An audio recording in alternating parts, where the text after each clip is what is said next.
নমস্কার, আমুদরিয়া নিউজে আপনাদের সকলকে স্বাগত। আমি ঋতু। শুরু করছি আজকের কিছু বিশেষ খবর। উত্তরবঙ্গে বৃষ্টি চলছেই।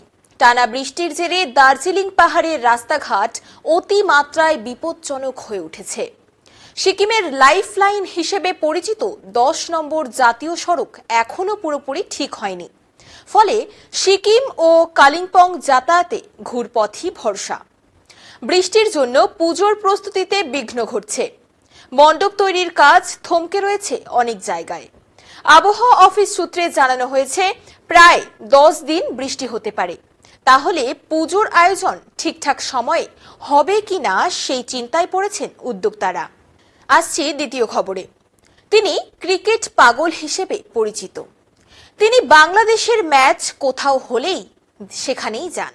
তার নাম টাইগার রবি।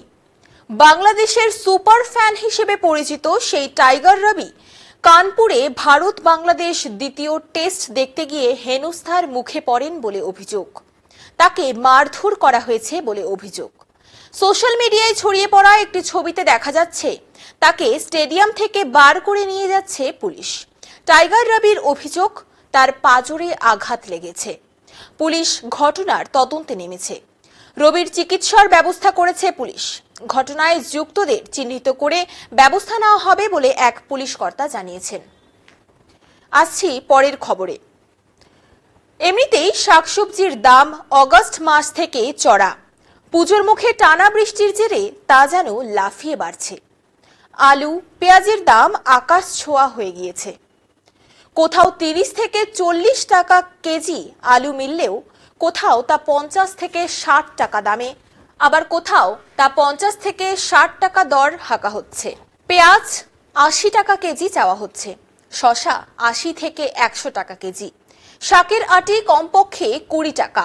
কোনো শাক তো 30 টাকা আটি চাওয়া হচ্ছে। শিলিগুড়ির বাজারে শাকসবজির দাম নিয়ে ক্ষোভ বাড়ছে ক্রেতাদের।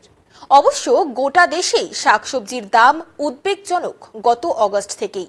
কারণ অগস্ট মাসে সবজির মুদ্রাস্ফীতির হার আগের মাসের 6.83% তুলনায় বেড়ে হয়েছে 10.71%, যার অর্থ সবজির দাম অনেকটাই বেড়েছে। ডালের দাম অস্বাভাবিক বেড়েছে। এখন এই পর্যন্তই। পরবর্তীতে ফিরবো অন্য খবর নিয়ে। ধন্যবাদ।